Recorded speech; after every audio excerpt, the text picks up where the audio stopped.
अगर जाएं तो हमारा जीवन गड़बड़ ही रहेगा, वो कभी सुधरने वाला नहीं है। इसलिए उस पिता का बहुत बहुत धन्यवाद है जिसने हमें स्वयं जी हर एक दिन सांस दे रहा है, हमारे जीवन को चंगा कर रहा है, हमारी बीमारी को दूर कर रहा है। अगर हम इतने भी नहीं देख सकते हैं तो फिर परमेश्वर को क्या देखेंगे। हम जब परमेश्वर के पास गए तो सचमुच हमारी कहीं किसी की किडनी ठीक हो गया तो किसी का पैर टेढ़ा वो ठीक हो गया, सचमुच परमेश्वर किसी का टीबी ठीक कर दिया, किसी का कैंसर ठीक कर दिया, किसी को मरे हुओं में से परमेश्वर जिला के खड़ा कर दिया। आज हम यदि इन कामों को नहीं देख पाते हैं परमेश्वर के, तो हम और क्या देखना चाहेंगे परमेश्वर की बात को। आज यहीं पे हम पहचान कर लेते हैं कि जब हम पहली बार ही जाते हैं तो परमेश्वर कहीं न कहीं अपना चमत्कार जरूर दिखा देता है। अगर उस चमत्कार को हम ना पकड़े रहें, उस पहले अंगीकार को ना थामे रहेंगे तो क्या हम कर सकते हैं। जब परमेश्वर उस दिन, मैं कुछ जानती नहीं थी, पहचानती नहीं थी और ना मैं कुछ जानता था, जब मैं परमेश्वर के पास उस दिन गई कि मेरा परमेश्वर कौन है, मेरे परमेश्वर क्या कर सकता है, अनजाने में, क्या कहें हम, अनजाने में गए, लेकिन उस समय परमेश्वर ने हमें क्या कर दिया, चंगा और भला कर दिया। आज तो सचमुच परमेश्वर हमें भी ज्ञान दे रहा है, अपनी समझ दे रहा है कि तुम इस रीति से मेरी प्रार्थना करो, हे मेरे पुत्र और हे मेरी पुत्रियां। क्योंकि हम सब क्या हैं, एक ही प्रभु का अंगीकार किए हैं, है ना, एक ही आत्मा को ग्रहण किए हैं, इसमें और कोई आत्मा नहीं है। एक ही आत्मा है, एक ही हमारा पिता है जिसने एक आत्मा हमें दिया है। किसी को वजन करके नहीं दिया कि हमें 4 किलो दिया तो आपको आधा किलो दिया, आपको पाव भर दिया, नहीं, वो परमेश्वर सबको एक समान अपनी आत्मा दे रहा है और जैसी जैसी जरूरत जिसको पड़ती है परमेश्वर उसको वैसे सिखाता जा रहा है। क्योंकि जैसे एक बीज होता है, हम खेत में बोकर आते हैं ना, तो वो कैसे बढ़ता है, अंश अंश करके बढ़ता है ना। क्योंकि जैसे हम बीज बोकर आते हैं तो कुछ दिन के बाद जाते हैं तो सचमुच पहले एक अंकुर उसमें दिखता है, एक ही सीख का जैसे दिखता है, लेकिन सच में फिर उसमें जब खाद पानी पड़ता रहता है तो फिर वो बढ़ता है, फिर उसमें 2 पत्तियां निकलती हैं, है ना। तो इसी प्रकार हम परमेश्वर के पास आए हैं ना, तो धीरज से बने रहें। हमको जैसी जरूरतें होगी वो परमेश्वर स्वयं हमें देता जाएगा, तो हम भी वैसे वैसे अंश अंश करके बढ़ते जाएंगे। हम ज्यादा बुद्धि ना लगाएं, ज्यादा दिमाग तो ज्यादा ही अच्छा रहेगा। अंश अंश करके परमेश्वर हमें बढ़ाता जाएगा। फिर एक दिन सचमुच वो पेड़ क्या होता है, बहुत बड़ा हो जाता है, उसमें टहनियां भी निकलती हैं, उसमें बहुत सारे, है ना, अंश अंश करके वो क्या हो गया, एक दिन पौधे से वो पेड़ बन गया। तो आज आप सब भी आए हो तो परमेश्वर का धन्यवाद है। कभी क्लेश आ जाए तो उसको क्लेश मत समझना, परमेश्वर का धन्यवाद करना कि पिता धन्यवाद, क्योंकि आज तो दुनिया का बनाने वाला, सृजने और रचने वाला, इस बात का मैं जानती हूँ पिता कि तेरे सिवा इस पृथ्वी पे कोई और नहीं है जो हमें चंगा कर सकता है। क्योंकि जब तेरी धरती बनाई, तेरा आकाश बनाया, तेरा सूरज चंद्रमा, हर एक वस्तु तेरी रची हुई है पिता, तो इस पृथ्वी पे कौन है जो हमें चंगा कर सकता है। सचमुच करेगा तो केवल यहोवा परमेश्वर करेगा। क्योंकि सच में जैसे हम थोड़ा सा पढ़ेंगे, परमेश्वर की कुछ बातें हैं, परंतु आत्मा और सामर्थ का प्रमाण, जिसमें आत्मा और सामर्थ का उसने हमें क्या दिखाया, प्रमाण दिखाया। क्यों दिखाया, किस समय दिखाया, जब हम दुख में पड़े थे, हाँ, जब दुख में पड़े थे, कहीं हम पेट से परेशान थे, तो कहीं हमारे कैंसर था, तो कहीं हमारे कोढ़ थी, तो उस समय परमेश्वर अपने इन कामों को करके प्रमाण दिखाया ना कि आज उसने हमें चंगा किया। क्या किया, वचन से चंगा किया। तो हमने प्रमाण देखा परमेश्वर का कि सचमुच परमेश्वर है और निश्चय है। क्योंकि अगर वो होता ना तो वचन के द्वारा मुझे चंगा नहीं करता। क्योंकि आज तक बिना दवा के, बिना किसी इलाज के, फिर भी इलाज भी होता था, फिर भी हम चंगे नहीं होते थे। लेकिन आज वचन के अनुसार बताइए, परमेश्वर ट्यूमर गायब कर दिया, क्या उसने प्रमाण नहीं दिखाया, दिखाया। उस भाई को परमेश्वर ने मरे हुओं में से जिलाया, क्या उसने प्रमाण नहीं दिया, उसने दिया अपना प्रमाण, उसने लुभाने की बातों को नहीं कहा, लेकिन जो बोला वो सत्य निकला, और परमेश्वर उसे प्रमाण दिखा करके आज तुम्हारे सामने खड़ा भी करता है। और इसलिए कि तुम्हारा विश्वास मनुष्यों के ज्ञान पर नहीं, है ना, तुम्हारा विश्वास मनुष्यों के ज्ञान पर ना हो। अब जो तुम्हारा विश्वास आज मनुष्य कुछ बोल देता है तो तुम उसमें बहुत लुभा जाते हो, तो उसकी ओर अब मत खींचो। जो तुम्हें परमेश्वर प्रमाण दिखाए इसी में बने रहो, और परंतु परमेश्वर की सामर्थ पर निर्भर हो। किसकी सामर्थ्य पे? परमेश्वर की सामर्थ्य पे निर्भर हो, है ना। आज परमेश्वर जैसे इस बहन के जीवन में काम किया, तो इसी पे आपका विश्वास क्या हो, इसी सामर्थ्य पे निर्भर रहो, किसी और की ओर मत जाओ। जब उस समय हम क्लेश में थे तब तो कोई हमारे पास नहीं दिखा, लेकिन आज हम चंगे हो जाते हैं तो बहुत सारे आएंगे, बहुत सारे लोग आएंगे तुम्हारे पास कि तुम फिर यहाँ से हटकर चले जाओ, और जब यहाँ से हटकर चले जाओ तो कुछ दिन के बाद फिर तुम्हें वही दुख पड़ेगा, क्योंकि ये प्रमाण है।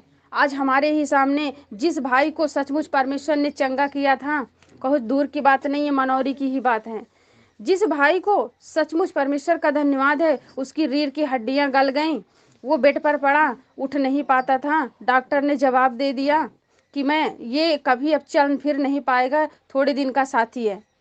उसको परमेश्वर ने चंगा किया और उसने परमेश्वर को पहचानना न चाहा, चंगा हुआ, परमेश्वर के पास आना जाना बंद किया, थोड़े दिन तो आया, लेकिन सचमुच पिता का धन्यवाद, जब उन्होंने परमेश्वर को छोड़ दिया तो थोड़े दिन के बाद वही दुर्दशा उनकी फिर हो गई। जब सचमुच उस भाई की रीढ़ की पूरी हड्डियां गली हुई थी, वो उसे उठाकर लैट्रिन कराते थे, तब वो उठ पाता था, अपने से उठकर बैठ नहीं पाता था। सच में हमारे अगुओं के द्वारा परमेश्वर का धन्यवाद, एक ही दिन में जैसे उनको पकड़े वो उठकर बैठ गए थे, लेकिन फिर भी परमेश्वर का धन्यवाद है, उस भाई ने परमेश्वर को भूल गया, और जब भूल गया तो थोड़े दिन के बाद एक नहीं दो भाई उसमें, जब उन्होंने परमेश्वर को छोड़ दिया तो एक को गले में कैंसर हो गया। अब उन्होंने परमेश्वर को काम भी किया, परमेश्वर का काम बंद कर दिया, परमेश्वर के पास आना जाना बंद कर दिया। परमेश्वर के उनके आते तो थे हमारे अगुए, पर उनके अंदर सम्मान नहीं था, उनके अंदर कुछ और चलता था, किस बात का? क्योंकि पैसे का घमंड था। और सच में वचन में लिखा है परमेश्वर ने एक जगह कि जो ऊंट होता है ना, सुई का नकेल होता है ना, उसमें से उसका निकल जाना तो सहज है, उसके प्राण को निकल जाना सहज है, लेकिन धनवान को परमेश्वर के राज में प्रवेश करना असंभव है। जो धनवान मनुष्य होगा, पैसे वाला होगा, वो परमेश्वर के राज में प्रवेश नहीं कर सकता है, क्योंकि जो वचन परमेश्वर ने दे दिया है वो सत्य है। आज वो भाई दो भाई थोड़े दिन के बाद दोनों चले गए। सच में जिसको परमेश्वर खड़ा करना जानता है उसको कितनी देर लगेगी गिराने में, क्योंकि हर एक मनुष्य उसकी हाथ की रचना है और उसी का खेल है, सब खेल वो जानता है, सबसे बड़ा खिलाड़ी है। तो आज तुम्हें परमेश्वर जो बुला लिया है तो उसी में स्थिर रहो और उसी में बने रहो। अगर इधर उधर करने की जरूरत अब हमें नहीं है, नहीं तो परमेश्वर का धन्यवाद है। आगे परमेश्वर की सामर्थ पर निर्भर रहो। इस संसार का और इस संसार के नाश होने वाले हकीमों का ज्ञान नहीं, फिर भी सिद्ध लोगों में हम ज्ञान सुनाते हैं। किस में सुनाते हैं? सिद्ध लोगों में। आज आप सबको परमेश्वर चुना है तो आप सब कौन बने हो? सिद्ध बने हो। हम किसी और के पास जाकर तो नहीं सुनाते हैं, क्या वो इस बात को सुनना चाहेंगे? नहीं, हम चौराहे पे नहीं सुनाते हैं, जिसको परमेश्वर सुना है वो सिद्ध बनाया परमेश्वर उन्हें, और उन्हीं को हम इस बात को सुनाते हैं, तो वही तो हमारी इन बातों को मानेगा और उसी में से परमेश्वर का धन्यवाद है, वही इस बात को तो समझेगा, कोई और तो समझेगा नहीं। अगर चौराहे पर किसी को इस बात को सुना दोगे तो वो क्या कहेगा? मानेगा? कभी नहीं मानेगा। तो आपको परमेश्वर ने सिद्ध बनाया और बना करके परमेश्वर अपनी वचन दे रहा है, तो आप ध्यान से सुन रहे हो। और आगे परंतु इस संसार का और इस संसार के नाश होने वाली हकीमों का ज्ञान नहीं है ना। इस संसार का जो नाश होने वाली चीज है उसका ज्ञान परमेश्वर नहीं देता है। और परंतु हम परमेश्वर का वह गुप्त ज्ञान भेद की रीति पर बताते हैं, है ना, परमेश्वर का वह गुप्त भेद। आज ये गुप्त ही तो था, क्या हम जानते थे? नहीं जानते थे।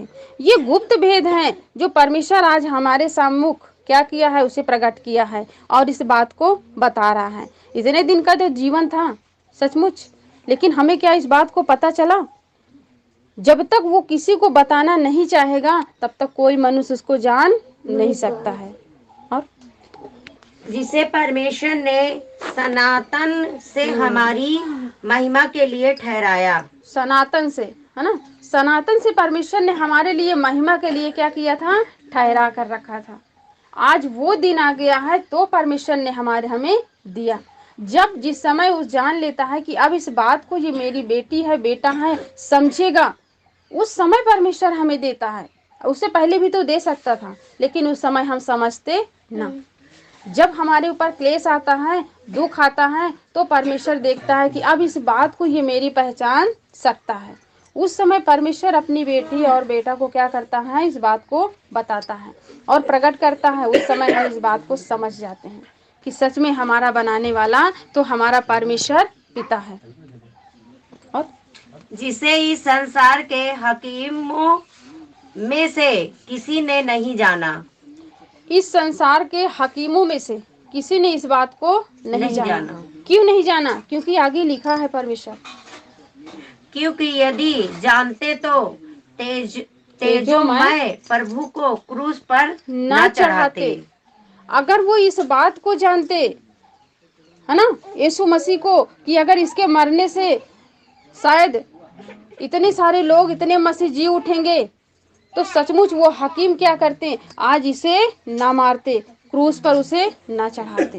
क्योंकि सचमुच परमेश्वर का धन्यवाद है, उसके चढ़ने से आज कितने मसीह पैदा हो गए हैं, है ना, कितने मसीह आज पैदा हो गए हैं। हर एक गली, हर एक चौराहे पर हर एक मसीह बैठा हुआ है। आज जो दुष्ट अगर जानता तो उसे कभी न मारता।